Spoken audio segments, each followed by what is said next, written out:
This is the place to be if you want to give your woman His Majesty cervical orgasm. My name is Katusha, and let's begin.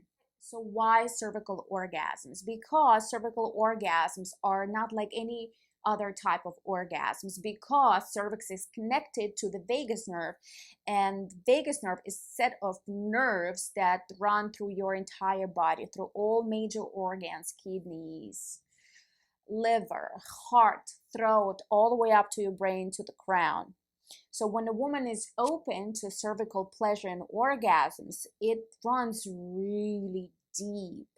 It feels like this very profound wave of oceanic pleasure.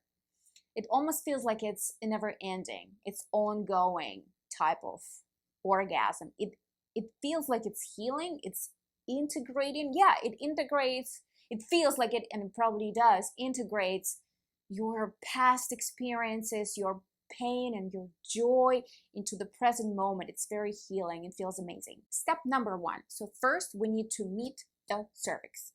I encourage you to do it with your finger first, so you're understanding, so you feel the texture. It feels like the tip of your nose. It's kind of like hanging like the tongue of the bell in the middle, or it can be to either sides. It can be tilted, and nothing is wrong with it. It's all normal and fine. So the tricky part is, I encourage you to locate the cervix when the woman is aroused. When the woman is not aroused, you shouldn't be putting anything inside, but that's where the tricky part comes in.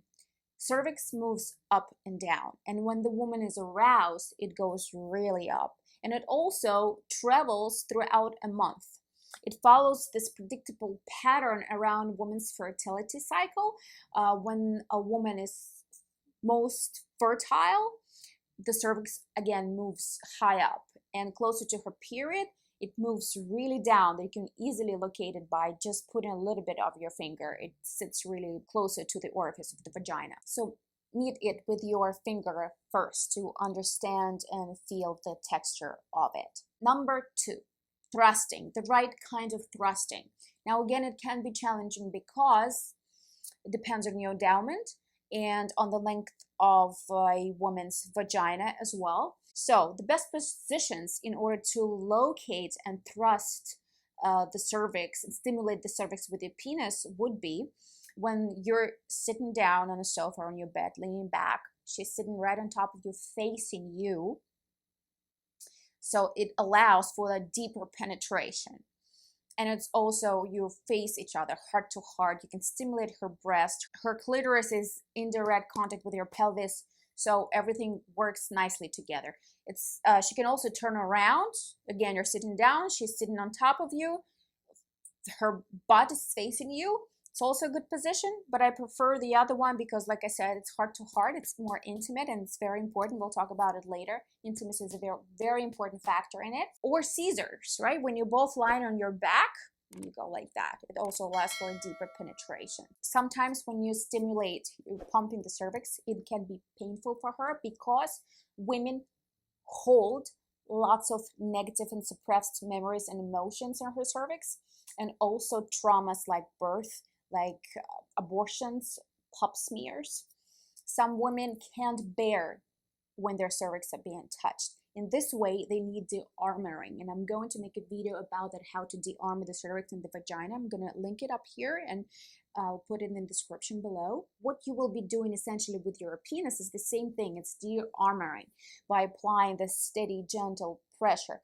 And if she really feels uncomfortable or in pain, I encourage you to tell her to express her emotions, whatever that is. She may cry, she may scream even in pain, or like grunt in pain, right? Encourage you to breathe in deeply, and on the exhale, let the sound out. It's extremely, extremely healing. Now, for lots of women, in order for them to feel their cervix and derive pleasure from it, well, sometimes they need a lot of time, months, but in the one single session, if her cervix is numb, I would say go for about 45 minutes, 30 minutes, 45 minutes to an hour to really create that intimate bond, which brings us to number 3, intimacy.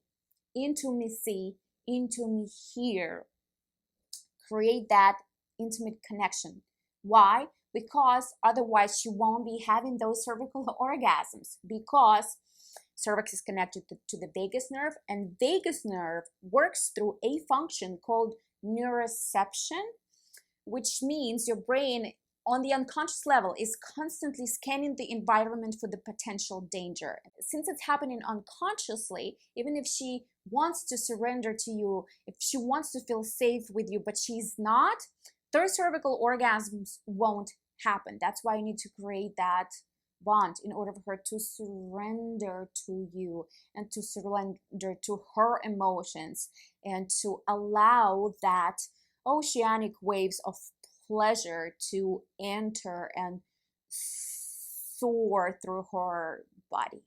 So now you know in theory how to give her these magnificent cervical orgasms. Now go in practice. But before, please be sure to subscribe, hit that notification bell, like it, and share it. And I will see you very, very soon.